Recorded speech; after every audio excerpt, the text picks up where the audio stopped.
नहीं करेंगे जो आप वादा सुनते रहे हैं। हम लोग एक किसी पर्टिकुलर चीनी मिल के चालू करने को लेकर कोई मैं वादा नहीं कर सकता हूं, क्योंकि इस तरह का वादा जो भी करता है वो बिना सोचे समझे करता है। मरौड़ा चीनी मिल को अलग से पुनर्जीवित नहीं किया जा सकता है। जब तक बिहार में इंडस्ट्रियल पॉलिसी को नहीं सुधारा जाएगा, चीनी मिलों को फिर से पुनर्जीवित करने का एक राज्यव्यापी कार्यक्रम नहीं होगा, तब तक एक मरौड़ा की चीनी मिल को सुधारा जा सकता है, बनाया जा सकता है, ऐसा नहीं संभव है। बगल में पूर्वी चंपारण में मोदी जी आकर बोले कि भैया ये चीनी मिल चालू कराकर इससे चाय पिएंगे तभी वोट मांगने आएंगे। वो भी चीनी मिल बंद है। बंद क्या है, उसकी एक एक इंच जमीन बिक गई। और खरीदने वाले नेता कौन है वो भी जाके देख लीजिए। ज्यादातर भाजपा के नेताओं ने ही उसको खरीदा है। कैमरे पर बोल रहा हूं, कहां मुद्दा है। और वही के लोग 7वीं बार भाजपा के सांसद को जिताए हैं। तो कहीं ना कहीं तो जन स्वराज की जो बेसिक बात है कि सुधार तब होगा जब जनता सुधार के लिए वोट देगी। कोई प्रशांत किशोर, कोई जन स्वराज, कोई भाजपा, जदयू, राजद नहीं सुधार कर सकता है जब तक जनता सुधार के लिए न सजग हो। क्योंकि आप परेशान हैं मरौड़ा चीनी मिल बंद होने से, और उसी सांसद को, उसी विधायक को लगातार 3 बार, 4 बार, 5 बार आप जिता रहे हैं। पंजाब के लोग आकर तो वोट दे नहीं रहे। तो अगर मरौड़ा चीनी मिल विषय है तो उस पर वोट होना चाहिए। वोट होगा तो जो जीत कर आएगा, चाहे जन स्वराज जीत कर आए या दूसरा दल जीत कर आए, वो मरौड़ा चीनी मिल को चालू करने के लिए संघर्ष भी करेगा, उसके लिए बात भी करेगा, क्योंकि वो जानता है कि इसी चीज पर मैं जीत कर आया हूं। अभी तो लोग जाति पर जीत कर आए हैं तो जाति की बात कर रहे हैं। अभी तो राम मंदिर पर जीत कर आए हैं तो राम मंदिर की बात कर रहे हैं। अभी 5 किलो अनाज पर जीत कर आए हैं तो 5 किलो अनाज की बात कर रहे हैं। सर, बिहार मरौड़ा में आपने जनसभा किया है जी। पब्लिक क्या भाई पब्लिक, एक मिनट इनका जवाब दे ले। मरौड़ा में आपने एक बयान दिया है कि जो लोग छठ में आपके बेटे, आपके पति यहाँ आएंगे, दिसंबर में हम उसको जाने नहीं देंगे। क्या मास्टर प्लान है कि 4 करोड़ लोगों को रोजगार? बिल्कुल। पहली बात तो आप अपना आंकड़ा ठीक कर लीजिए। पहली बार मैंने ये नहीं कहा, पिछले 1-1.5 साल से मैं बिहार में ये कह रहा हूँ कि जो लोग भी इस बार छठ में वापस लौटेंगे वो उसकी संख्या 4 करोड़ नहीं है। कोविड में जब लोग इतने परेशानी में थे तो टोटल 25 से 28 लाख लोग वापस लौट कर आए थे। तो जो आकलन है कि करीब करीब 30 लाख लोग ऐसे हैं जो मजबूरी में, स्वेच्छा से नहीं, मजबूरी में यहाँ से पलायन जिनको करना पड़ा है, 8,000, 6,000, 10,000 रुपए के लिए वो लोग बाहर जाकर काम करते हैं। तो बिल्कुल ये जन स्वराज का वादा है। मैं रिपीट कर देता हूँ, इस बार जो छठ में लौटेगा, ये छठ बदहाल बिहार का अंतिम छठ होगा। जन स्वराज की सरकार बनेगी तो दिसंबर के बाद उन लोगों को वापस नहीं लौटना पड़ेगा। आपने कहा कैसे होगा, इसकी पूरी परिकल्पना, पूरा ब्लूप्रिंट हमने बताया है। पूंजी के पलायन को रोककर बुद्धि का पलायन रोका जाएगा, और पूंजी और बुद्धि के पलायन रोकने से श्रम का पलायन रुकेगा। और एक उसमें और महत्वपूर्ण बात बताना चाह रहा हूं आपको। अगर आपको लगता है कि ये तो थियरी है, तो अभी आपके सबके सामने बता रहा हूं, बिहार सत्याग्रह आश्रम में अभी भी जाकर आप देख लीजिए, और आपके जरिए छपरा के नौजवानों को ये न्योता भी दे रहा हूं। आप यहाँ से आइए, 5 दिन का वहां पर प्रशिक्षण लीजिए, और आपको 5-6 हजार रुपए के मजदूरी के लिए कहीं नहीं जाना पड़ेगा। आने जाने का किराया भी जन स्वराज देगा। 5 दिन के रहना, खाना, प्रशिक्षण भी आपको जन स्वराज मुफ्त दे रहा है। जन स्वराज की सरकार बने न बने, चुनाव हो तब हो, चुनाव से पहले मैंने इस बार संकल्प लिया है कि 1 लाख बच्चों को, रिपीट कर देता हूं, 1 लाख बच्चों को जन स्वराज अपने खर्चे पर प्रशिक्षित करके 4, 5, 7, 8, 10 हजार रुपए कमाने की स्थिति में ला देगा। और ये काम हम लोग पिछले 1 महीने से वही कर रहे हैं। और मैं चाहता हूं कि आप किसी बच्चे को जिसको आप जानते हो, जिसने 12वीं कम से कम पढ़ाई करी है, जिसको स्मार्टफोन चलाने की समझ है, वो उसका नाम नंबर दे दीजिए, हमारे यहाँ फोन करके वो आ जाए। आने जाने का, मैं रिपीट कर रहा हूँ, आने जाने का बस भाड़ा, ट्रेन भाड़ा भी दूंगा। रहने, खाना और प्रशिक्षण 5 दिन का मुफ्त। 6वें दिन से वो काम पे लग जाएगा और 16वें दिन उसके अकाउंट में पैसा आ जाएगा। लेकिन काम कहाँ से उपलब्ध होगा ये बतलाएं। अब ये काम कहाँ से उपलब्ध अभी होगा आप महाराज से होके आ रहे हैं जी तो वहाँ के- काम, एक मिनट, अब देखिए आपका अपना नजरिया है कि काम कहाँ से उपलब्ध होगा। काम मैंने क्या कहा, टेक्नोलॉजी से होगा। आप YouTube चलाते हैं, आप तो यूट्यूबर हैं या पत्रकार हैं तो YouTube चलाते होंगे। YouTube क्या बेचता है? YouTube ने तो छपरा में आकर सीमेंट का दुकान नहीं खोला है। बिहार और इंडिया में YouTube ने अपना ऑफिस खोलकर स्टील और छड़ बनाने की फैक्ट्री नहीं लगाई है। क्या बेच रहा है? फिर भी देश भर के जितने बिजनेसमैन हैं उनसे ज्यादा पैसा YouTube के मालिकों के पास है। तो दुनिया में सुनो तो भाई, बहुत सारे ऐसे रास्ते हैं जिसके जरिए आप 5, 7, 8, 10 हजार रुपया कमा सकते हैं। जो कॉल सेंटर, एक मिनट रुकिए भैया, एक तो आप समझना नहीं चाहते हो। आपने सवाल पूछा है कैसे दे रहे हैं नौकरी, हम कह नहीं रहे कि दे देंगे, दे रहे हैं। अभी आप भेजिए लोगों को। आप सुनते हैं कि देश में लाखों लोग कॉल सेंटर के जरिए नौकरी पाए हुए हैं। तो हम यहाँ पर बच्चों को क्या ट्रेनिंग दे रहे हैं कि कैसे वो घर बैठे रूरल कॉल सेंटर चला सकते हैं। कॉल सेंटर चलाने वाले को 15,000 20,000 रुपया मिल रहा है दिल्ली गुड़गांव में। अगर बिहार के बच्चों को वो ट्रेनिंग दे दी जाए कि वो घर बैठे फोन से संवाद कर सके, रिप्लाई कर सके, तो निश्चित तौर पर उनको 5-7 हजार रुपया मिलने लगेगा। और आप आइए, इसी की ट्रेनिंग दे रहे हैं। कुछ नया कीजिएगा तभी तो रोजगार मिलेगा। आपको लगता है कि खाली मरौड़ा चीनी मिल बनने से सबको रोजगार मिल जाएगा? अगर मरौड़ा चीनी मिल बन भी जाए तो 4-5-10 हजार लोगों को फायदा होगा। बिहार में तो 50 लाख लोग बेरोजगार हैं। तो हम लोग वो बात नहीं कहते हैं जो यहाँ पर पहले से कही जा रही, हम आएंगे सरकारी नौकरी दे देंगे। कैसे दे दोगे सरकारी नौकरी? 78 साल में टोटल बिहार में नौकरी मिला है 23.25 लाख लोगों को। आंकड़ा याद रखिए, चपरासी से लेकर मुख्य सचिव तक टोटल 23.25 लाख लोग ही बिहार में सरकारी नौकरी करते हैं। मतलब परसेंटेज टर्म में हुआ 1.97%। 2% लोगों को आज तक 78 साल में सरकारी नौकरी मिला। नेता लोग आकर कह रहे हम सरकारी नौकरी दे देंगे सबको। अरे भाई 13 करोड़ की आबादी है, 23 लाख सरकारी नौकरी करता है, सबको सरकारी नौकरी कैसे दे दोगे? पूरे देश में 3% लोग ही सरकारी नौकरी करते हैं। तो मैक्सिमम 3-3.5% से ज्यादा आबादी सरकारी नौकरी कर ही नहीं सकती है। लोग यहाँ बता रहे हम सरकारी नौकरी से बेरोजगारी दूर कर देंगे। कैसे कर दोगे दूर? बेरोजगारी दूर करने का तरीका है शिक्षा और युवाओं के हाथ में पूंजी, टेक्नोलॉजी का प्रयोग, जिससे लाखों बच्चों को स्वरोजगार मिलेगा। अपने घर बैठकर लोग 10,000, 15,000, 20,000 रुपए कमा रहे हैं। ये AI का जमाना है, आर्टिफिशियल इंटेलिजेंस का जमाना है, और हम लोग जी रहे हैं 1960 में। रोजगार टेक्नोलॉजी से मिलेगा। अभी देश में सबसे ज्यादा रोजगार कहाँ आ रहा है? डेटा सेंटर से आ रहा है। बिहार में एक भी डेटा सेंटर का नाम ही नहीं कोई जानता है। आप और हम चीनी मिल बनाने के चक्कर में खाली पड़े हुए हैं। चीनी मिल खुलना चाहिए, लेकिन चीनी मिल बनाने से बिहार के युवाओं का भविष्य नहीं सुधरने वाला है। दुनिया कहां से कहां चली गई, और बिहार में अभी बैठ के आदमी वही 1970 वाला बात बतिया रहा है कि 4 किलो अनाज कैसे मिलेगा और हमको राशन कार्ड कैसे मिलेगा। उद्योग धंधे पर क्या बोलेंगे आप? उद्योग धंधे पर क्या बोलेंगे? अगर उद्योग लगे तो काफी लोग जो इलिटरेट पर्सन है उनको भी रोजगार उपलब्ध हो सकता है, इसलिए बिहार में उद्योग लगाना भी जरूरी है। इस पर क्या बोलेंगे? बिल्कुल जरूरी है, लेकिन आप तो समझदार पत्रकार हैं। दुनिया का कोई ऐसा देश बताइए जहां उद्योग लगाकर सबकी बेरोजगारी दूर की गई हो। सिंगापुर में कौन सा उद्योग है? न्यूजीलैंड में कौन सा उद्योग है? फिनलैंड, स्वीडन, डेनमार्क में, नॉर्वे में कौन सा बड़ा उद्योग है?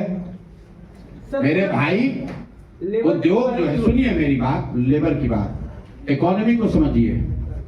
इकोनॉमी के 3 फंडामेंटल जो चीज है, प्राइमरी, सेकेंडरी और टर्सरी, उसमें जो उद्योग है, मैन्युफैक्चरिंग है, छोटा बड़ा सब मिलाकर वो पूरे देश में 18% है।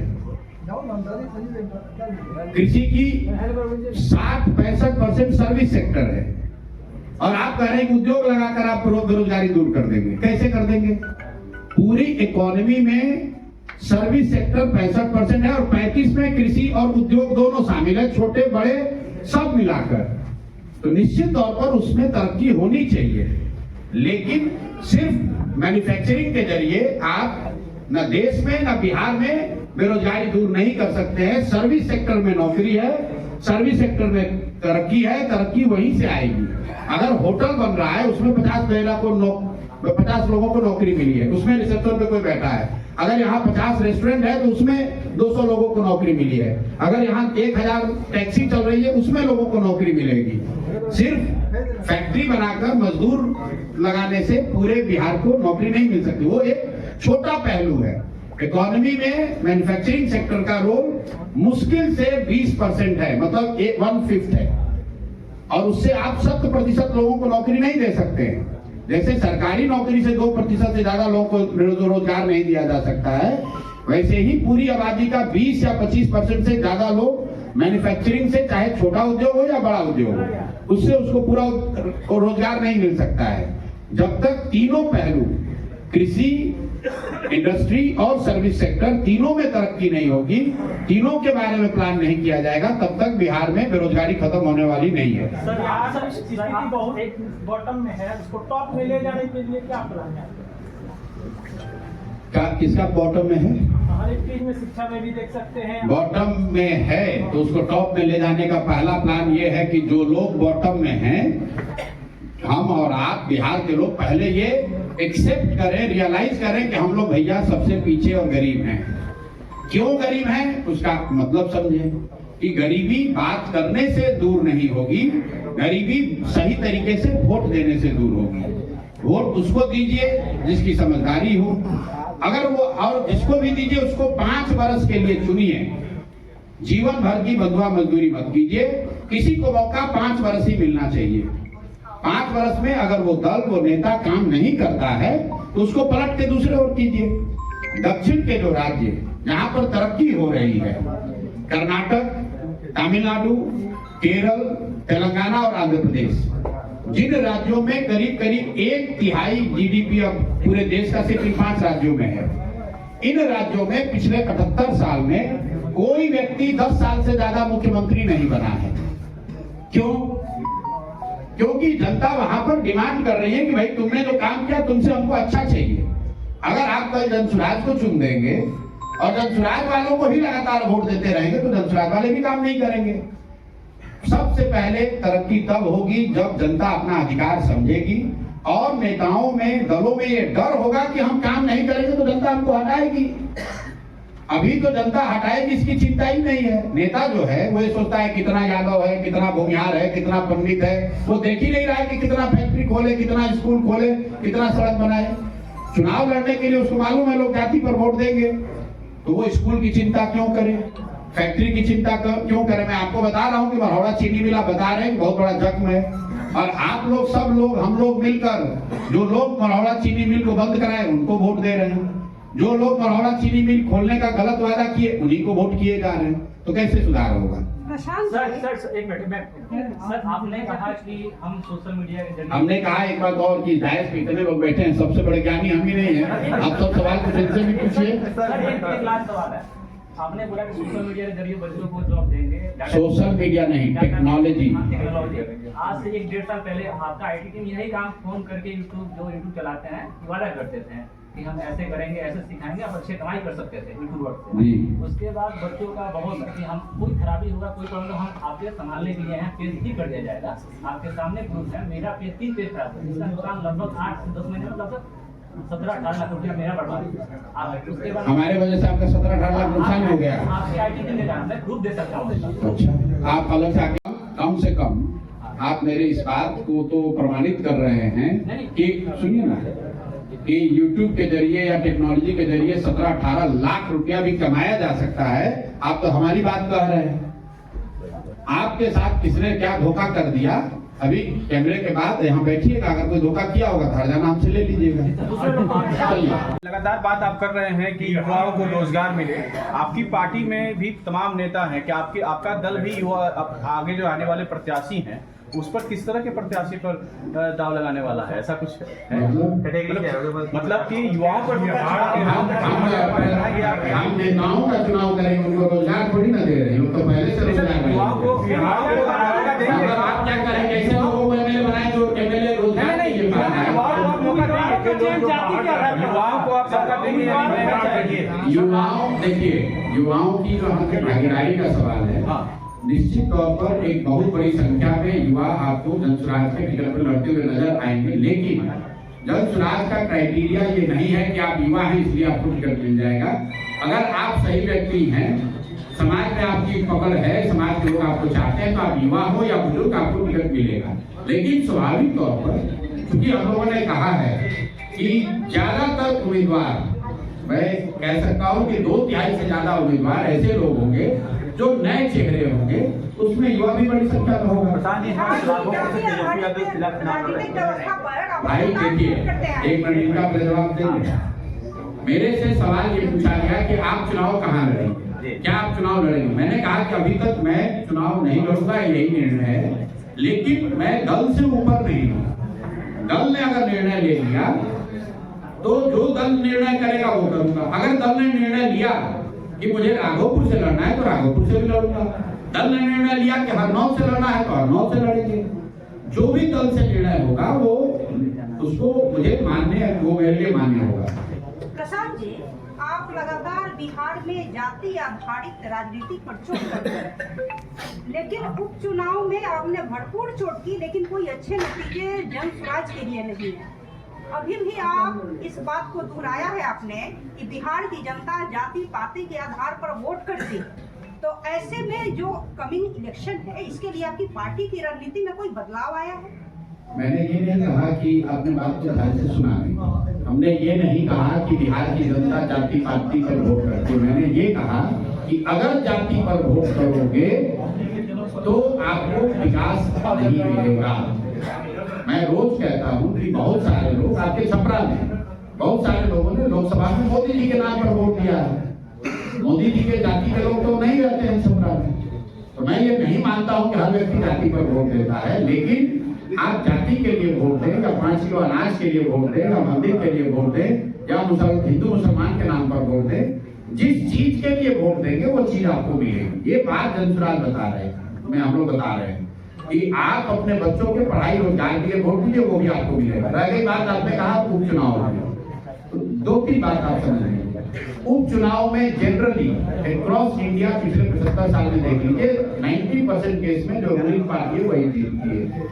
दूसरी बात, जो परिणाम आए वो निश्चित तौर पर हम लोग के आशा के अनुरूप नहीं थे, मैं उसे कोई एक्सक्यूज नहीं करता हूँ, लेकिन 10 दिन पुरानी पार्टी, हम लोग को 1 नवंबर को सिंबल मिला है, 31 अक्टूबर को 10 दिन के बाद चुनाव होगा और हम लोग को 10% वोट आया है।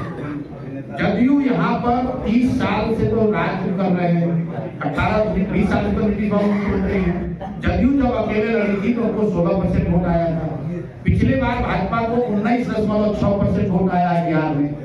तो 10 दिन पुरानी पार्टी को 10% वोट आया है, वो इतना भी बुरा नहीं है। 10% वोट अगर किसी दूसरे दल को आता तो आप लोग कहते कि भैया 21 गठबंधन में जाएंगे इनको कितना सीट मिलेगा, लेकिन मुझे खुशी है कि आपकी और हम लोग की खुद की भी अपेक्षा हम लोगों ने बार हायर सेट किया है।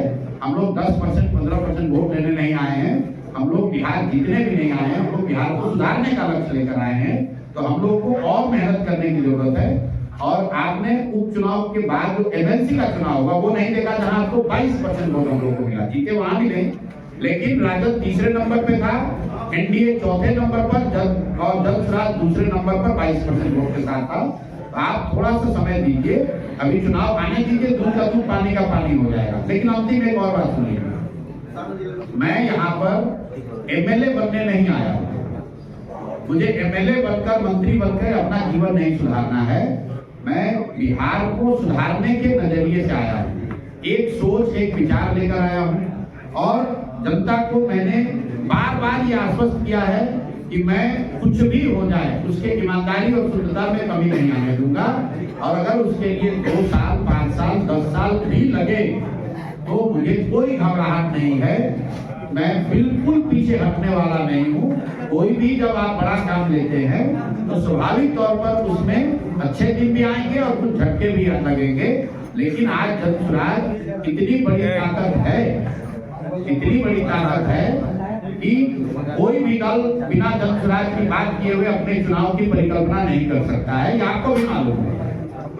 मुख्यमंत्री का चेहरा बिहार में बेरोजगारी बहुत ज्यादा है। सारण में 10 विधानसभा है और 10 विधानसभा है और अन्य पार्टी जातीय संगठन के आधार पर टिकट देती है। क्या धर्मराज भी जातीय संगठन के आधार पर टिकट देगी? भाई धर्मराज जिसको भी टिकट देगा वो व्यक्ति किसी न किसी जाति का तो होगा ही। भाई धर्मराज ऐसे व्यक्ति को तो आप हमें बता दीजिए कौन सा आदमी है जो किसी जाति में पैदा ही नहीं हुआ। भाई हम किसी जाति के आदमी को तो टिकट, किसी को टिकट देंगे वो किसी जाति का होगा। तो कल आप कहिएगा कि ये भी तो जाति देखकर वोट दे टिकट देंगे। टिकट देने का जो पैमाना है, टिकट देने का पैमाना है कि जिसको भी यहाँ के लोग, स्थानीय लोग, इस विधानसभा के और जनसुराज से जुड़े हुए लोग, जो हम लोग का पैमाना है उस पर जो सही व्यक्ति पाया जाएगा, हम लोग की कोशिश होगी कि टिकट उसी को दें। लेकिन अगर 10 लोगों को टिकट मिलेगा तो निश्चित तौर पर उसमें 7-8 जातियां होंगी, क्योंकि 10 आदमी जाति विहीन तो कोई है नहीं। आप मुझे बता दें 17 छपरा में कौन ऐसा आदमी है जिसकी जाति नहीं, उसी को टिकट दे देते हैं। भाई उसी में किसी जाति का तो होगा ही। अब जब हम देंगे किसी को टिकट और उसकी जाति मान लीजिए कि यादव की, आप देंगे आप भी यादव देखकर वोट टिकट दे रहे हैं। हम व्यक्ति और उसका चरित्र देखकर ही टिकट देंगे या दल देगा। निश्चित तौर पर जिसको टिकट मिलेगा वो किसी जाति का होगा। तो समीकरण आप पीछे समझ लीजिए। मुख्यमंत्री का चेहरा होंगे। कितनी महिला प्रत्याशी को मैदान में उतारेंगे? 40, मैं अभी बता देता हूँ, 40 महिला प्रत्याशी जनसुराज की ओर से अगला विधानसभा चुनाव लड़ेगी। कोशिश ये होगी कि हर लोकसभा क्षेत्र से कम 1 लोग जरूर लड़े। तो लेकिन ये संभव है कि किसी लोकसभा क्षेत्र में 1 भी ना हो, किसी लोकसभा क्षेत्र में 2 हो, लेकिन 40 महिला प्रत्याशियों को टिकट देने का वादा जनसुराज ने किया है, उस पर हम लोग कायम रहेंगे। 1-2 ऊपर नीचे हो सकता है, लेकिन मोटे तौर पर 40 प्रत्याशियों को उतारा जाएगा। मुख्यमंत्री का चेहरा होंगे प्रशांत किशोर। मेरे भाई अभी तो आप कह रहे हैं कि हमारा कोई वजूद ही नहीं है जनसुराज का। अभी तो आप कह रहे हैं कि आपको तो कोई वोट ही नहीं मिलेगा। तो भाई पहले जीत जाने दो, जीतने के बाद हम आपको भी बुला लेंगे छपरा से और आपके सामने बैठ के सारे विधायक बता देंगे कौन मुख्यमंत्री होगा। अगला मुख्यमंत्री कौन होगा? अगला मुख्यमंत्री बिहार का कौन होगा, ये इसका जवाब दे सकते हैं। अगला मुख्यमंत्री जो भी हो नीतीश कुमार नहीं होंगे, ये लिख लीजिए। और अगर एक मिनट चाहिए भाई, अगर इस पर गलती हो तो बिल्कुल मेरा गर्दन पकड़िएगा। किसी भी हालत में नीतीश कुमार अगले मुख्यमंत्री नहीं होंगे और इसके लिए कोई आपको बहुत गणना करने की जरूरत नहीं है। बिल्कुल लॉजिकल बात है। अगर एनडीए को यहाँ सफलता मिलती है तो उस सफलता में निश्चित तौर पर भाजपा नीतीश कुमार से ज्यादा सीट जीत कर आएगी। तो वो नीतीश को तो फिर बनाएंगे नहीं, और अगर एनडीए जीती नहीं तो भी नीतीश नहीं बनेंगे। तो आप इतना तो लिख ही सकते हैं कि नीतीश कुमार नवंबर के बाद बिहार में नीतीश कुमार मुख्यमंत्री नहीं होंगे। कौन होगा वो अभी तय होना बाकी है। आने वाले विधानसभा चुनाव को लेकर कई पार्टियां जो है बिहार में अपनी अपनी योजनाएं हैं, जैसे माई बहन योजना, कई पार्टी नहीं, सुनिए ऐसा है, कई पार्टियों ने नहीं। आपके पार्टी द्वारा क्या है? बता रहे होंगे कि एक दल जिसके नेता हैं माननीय तेजस्वी यादव जी, उन्होंने माई बहन योजना जारी की। भाई सबके हाथ में मोबाइल है, हर मोबाइल में कैलकुलेटर है। माई बहन योजना में उन्होंने कहा कि हमारी सरकार बनी तो सारी महिलाओं को 2500 रुपया महीना देंगे। बिहार में 6 करोड़ महिलाएं हैं, 1 करोड़ अगर बच्चियों को हटा भी दे तो 5 करोड़ महिला हुई। 5 करोड़ गुने 2500 कर दो भाई, गुने 12 महीना कर दो, 1,50,000 करोड़ से ज्यादा का बजट हो गया। बिहार का योजना बजट कितना है? टोटल बजट है 3 लाख करोड़, उसमें योजना बजट है करीब 1 लाख करोड़। तो 1 लाख करोड़ अभी जो आया है बजट 2 दिन पहले, 1 लाख करोड़ में वो 1.5 लाख करोड़ रुपया की योजना कैसे चला देंगे, ये तो भाई हमारे समझ से परे है। वो आपको बता देंगे तो आप हमको बता दीजिए कि साहब जब बिहार का बजट है 1 लाख करोड़ तो आप 1.5 लाख करोड़ रुपया कहां से दे दीजिएगा। और इतना बड़ा ज्ञान अभी आप 1.5 वर्ष पहले उप मुख्यमंत्री थे तब क्यों नहीं आया था? माँ बाबू जी आपके 15 साल मुख्यमंत्री रहे तब क्यों नहीं आया था? भाई साहब अभी डोमिसाइल पर विधानसभा में हंगामा कर रहे थे। टीचरों की जो बहाली हुई उसमें आधे से ज्यादा यूपी और मध्य प्रदेश के लड़के बहाल हुए हैं। बहाल करते समय शिक्षा मंत्री कौन था? चंद्रशेखर यादव राजद के। उप मुख्यमंत्री कौन थे? महाविद्वान तेजस्वी यादव जी। तो भाई तुम्हारे रहते डोमिसाइल गलत डोमिसाइल नीति की वजह से 60% से ज्यादा शिक्षक यूपी और मध्य प्रदेश के बहाल हो गए। आज विपक्ष में आए तो हल्ला मचा रहे हो। तुम्हें किसने रोका था डोमिसाइल उस समय लागू करने के लिए? ये तो विशुद्ध तौर पर ठगने की बात है। आपने कहा कि आपकी क्या योजना? भाई हम लोग इतनी बड़ी बात नहीं कह सकते हैं। हम लोग 5 बात कह रहे हैं। पहली बात, बच्चों के लिए 15 साल से कम उम्र के बच्चों के लिए पढ़ाई की व्यवस्था की बात कर रहे हैं। और जब तक सरकारी स्कूल नहीं सुधरेगा, क्योंकि एक दिन में सुधर नहीं सकता है, हम लोग की योजना के हिसाब से करीब 5 लाख करोड़ रुपए का खर्च होगा अगले 10 वर्ष में, तब बिहार में शिक्षा व्यवस्था सुधरेगी। लेकिन जो बच्चे पढ़ने जा रहे हैं वो तो 10 साल वेट नहीं कर सकते हैं। तो जब ने ये कहा कि जब तक सरकारी स्कूल नहीं सुधरेगा तो आपके पास, गरीबों के पास, गरीब परिवार के पास ये विकल्प होगा कि वो चाहे तो अपने बच्चों को लोकल प्राइवेट स्कूल में पढ़ा सकते हैं, उसका फीस सरकार की ओर से भरा जाएगा। पहला घोषणा ये किए। दूसरी घोषणा ये किए कि जो लोग 5-10 हजार रुपए के लिए पलायन के लिए मजबूरी में गए हैं, उनको साल भर में वापस यहाँ पर रख लिया जाएगा, उनको वापस जाने की जरूरत नहीं है। उसकी योजना भी बताई और आपको अभी बताया कि 1 लाख बच्चों को अपने खर्चे पर जन चुनाव से पहले ये करके दिखा रहा है।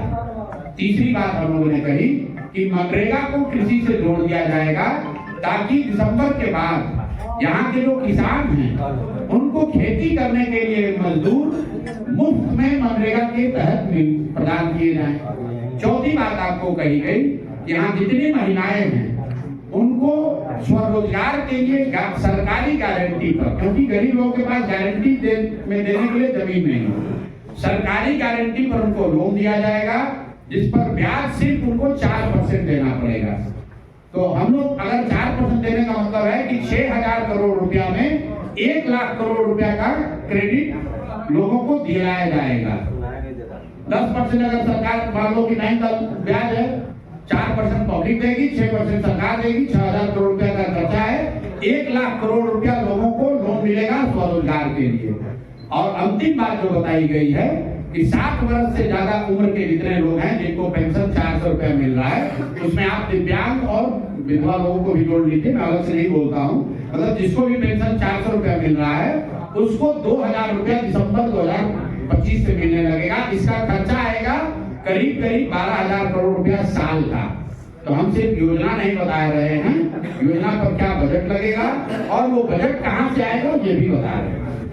सर, शराबबंदी पे आपका क्या विचार होगा बिहार में अगर आपकी सरकार बनती है? भैया एक ही बात पर कितनी बार विचार रहा है। जब गुजरात की सरकार बनी तो 1 घंटे में शराबबंदी हटा देंगे, क्योंकि शराबबंदी बिहार में लागू है ही नहीं। वृद्धा पेंशन शराब 2,000 रुपया खत्म हो जाए। अरे भैया 12,000 2500 रुपया तेजस्वी नहीं दे सकते हैं तो 2,000 वृद्धा पेंशन आप कैसे दे सकते हैं? मेरे भाई कौन से क्लास में आप गणित पढ़े हैं?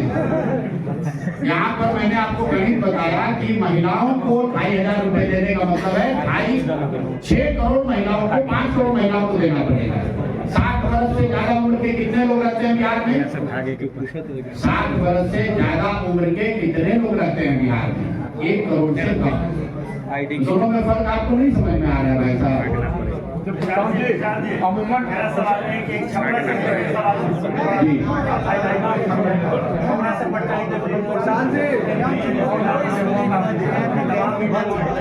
मेरे भाई जो इंटरसिटी नहीं चल रही है तो अपने माननीय सांसद जी जो भाजपा के बड़े नेता हैं, आपके वोट और आपके आशीर्वाद से बार-बार जीत रहे हैं, उन्हीं की दिल्ली में सरकार है, उनसे आग्रह कर रहा हूं भाई कि आपकी सरकार ने गुजरात में 1 लाख करोड़ रुपया हम लोग के नाम पर लोन लेकर बुलेट ट्रेन बनाने का प्रयोजन किया है। तो माननीय मोदी जी से मिल लीजिए और मिलकर एक इंटरसिटी अपने क्षेत्र के लिए भी जारी करा दीजिए। और अश्विनी वैष्णव जी से भी व्यक्तिगत आग्रह कर रहा हूँ आपके माध्यम से कि भाई छपरा के लोगों को, सांसद की बात सुनिए, मत सुनिए, छपरा के लोगों पर इतना मदद कीजिए इन लोगों के लिए, इंटरसिटी यहाँ शुरू करा दीजिए। पहला सवाल ये है कि बिहार में भी आपकी पार्टी पूरी तरह से स्टैब्लिश नहीं हुई है और आप तमिलनाडु भी जा रहे हैं, क्या लगता है कि भविष्य में आप बहुत जल्दी राष्ट्रीय पार्टी है उसको राष्ट्रीय पार्टी का एक मिनट थोड़ा सवाल सुन लीजिए। दूसरा सवाल ये है कि नीतीश जी ने आज फिर रविशंकर प्रसाद जो सांसद है उनके पैर पकड़ने की कोशिश की और तेजस्वी ने आज महिला दिवस पर मान सम्मान सम्मेलन किया, इस पर क्या भैया देखिए, जहाँ तक माननीय मुख्यमंत्री जी की सवाल है तो ये चीज कोई हमारे कहने की बात नहीं है। मैं ज्यादातर लोगों पे व्यक्तिगत कोई आरोप आक्षेप नहीं लगाता हूँ, लेकिन नीतीश जी की मानसिक हालत अच्छी नहीं है ये बात हमने नहीं कही। सबसे पहले नवंबर 2023 में ये बात सुशील कुमार मोदी जी ने कही विधानसभा के सामने खड़े होकर कि नीतीश जी को लगता है मानसिक कोई गंभीर बीमारी है। उसके बाद यहाँ तेजस्वी जी ने भी कहा, कई बड़े नेताओं ने कहा और पिछले कई महीनों से बिहार में ये चर्चा आम है। तो हमने ये मांग करी कि नीतीश जी की जो मानसिक स्थिति है उस पर मेडिकल जांच होकर एक बुलेटिन अगर सरकार जारी कर दे तो ये चर्चा जो आम है ये खत्म हो जाएगी। है सरकार को बात मानेगी नहीं। तो मैंने कैमरे पर भी कहा है कि नीतीश जी फिजिकली टायर्ड और मेंटली रिटायर्ड होने की स्थिति में हैं। अगर आपको इसका भरोसा नहीं है तो कोई भी पत्रकार नीतीश जी से खाली ये पूछ ले कि उनके मंत्री परिषद में साथी मंत्रियों का नाम क्या है। नीतीश कुमार आज की तारीख में दावे के साथ कह रहा हूं आपको, अगर कैमरे पर आकर बिना पेपर देखे नीतीश कुमार अपने मंत्री परिषद के साथी मंत्रियों का नाम और विभाग बता दें तो मैं पूरा जन सुराज का अभियान वापस लेकर नीतीश कुमार को नेता मानकर उनके समर्थन में खड़ा हो जाऊंगा। बिल्कुल उनकी मानसिक स्थिति स्वस्थ वो नहीं है, वो स्वस्थ हो ऐसी मैं कामना करता हूं, लेकिन मुख्यमंत्री होने के नाते उनको इस बात का, उनके साथियों का, उन सहयोगियों का को संज्ञान लेना चाहिए कि जो व्यक्ति अपने साथियों का, अपने मंत्री परिषद का नाम नहीं जानता वो बिहार की समस्याओं से कैसे निपटेगा। भाई जो आपने पहला सवाल पूछा, तमिलनाडु में जो विजय हैं जिन्होंने टीवी के पार्टी शुरू की है वो हमारे पुराने मित्र हैं और कहीं ना कहीं जब मैंने यहाँ जनसुराज शुरू किया तभी हम लोगों ने तय किया था कि वो तमिलनाडु में टीवी के नाम से एक ऐसा ही प्रयास शुरू करेंगे। तमिलनाडु में चुनाव बिहार चुनाव के 6-7 महीने के बाद है, तो मेरा ये फर्ज है कि मैं उनकी मदद करूं। वो भी यहाँ मेरी मदद के लिए आएंगे और मैं भी उनकी मदद के लिए गया। एक सवाल तेजस्वी का जो आपका सवाल है, मैंने पहले आपको कह दिया, जिनके राज को, जिनके माँ बाप के राज को भी कोर्ट ने जंगल राज कहा, वो माँ बहन के सम्मान की बात करें वो उचित नहीं लगता है। माँ बहन की सम्मान की बात तब होती जब उनके राज्य में सुरक्षा की बात होती, शिक्षा की बात होती। और ये योजना बनाकर ये झारखंड से कॉपी किए। लोग अभी विधानसभा चुनाव हुआ वहां पर महाराष्ट्र में और झारखंड में ऐसे ही कैश ट्रांसफर की स्कीम की वजह से 2 लोग चुनाव जीते हैं। तो ये लोग चुनाव जीतने के लिए कुछ भी कर सकते हैं। भाई मैं आपको एक और बात बता दूं, सिर्फ बिहार ही नहीं, दिल्ली और गोवा जैसे 2-3 छोटे राज्यों को छोड़ दीजिए तो देश का कोई भी राज्य अपने यहाँ रहने वाली सारी महिलाओं को, बिहार की तो बातें छोड़ दीजिए, बिहार की तो हालत ही नहीं है, कोई भी राज्य इंक्लूडेड महाराष्ट्र इंक्लूडेड अपने राज्य में रहने वाली सारी महिलाओं को 2,500 रुपए महीना नहीं दे सकता है। किसी राज्य की वित्तीय हालत की स्थिति ऐसी नहीं है। बिहार में तो ये सपने से भी आगे की बात हो गई। अब भैया 8 लोग यहाँ बैठे हुए हैं, अब आपको कोई नहीं दिख रहा है तो हम उसके लिए क्या करें? 2 सवाल है मेरा। अब आपको यहाँ के बिहार के सबसे बड़े वकील हैं, ये आपको नहीं दिख रहा है भाई भी गिरी, इनका ससुराल यही माथी में है। आपको रामचंद्र चतुर्वेदी जी नहीं दिख रहा है, यहाँ के एमएलसी है, लंबी लड़ाई लड़ी है, अपने पद से इस्तीफा दिया, एक तरह से एमएलसी का पद छोड़ा है पिछड़ों की लड़ाई लड़ने के लिए। बच्चा राय जी आपके जिले के मतलब वर्षों से राजनीति करने वाले व्यक्ति हैं, उर्मिला जी हैं, ये चुनाव लड़े हैं। कन्हैया जी यहाँ अब कोई आपको दिख ही नहीं रहा है तो मैं क्या करूँ? आप बताइए, आपने सबको बैठा रखा है।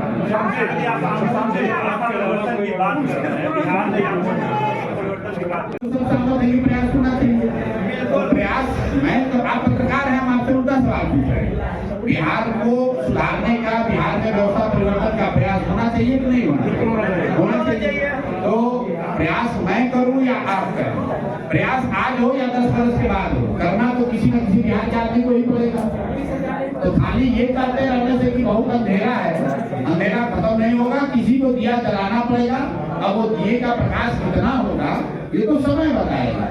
हमारा काम है दिया जलाना, हमारा काम अंधकार को बढ़ाना नहीं है, अंधकार पर सिर्फ टीका टिप्पणी करना नहीं है। भगवान ने मुझे जो शक्ति बुद्धि दी है, मैं अपने तरफ से ईमानदारी से उसको अंधकार को कम करने का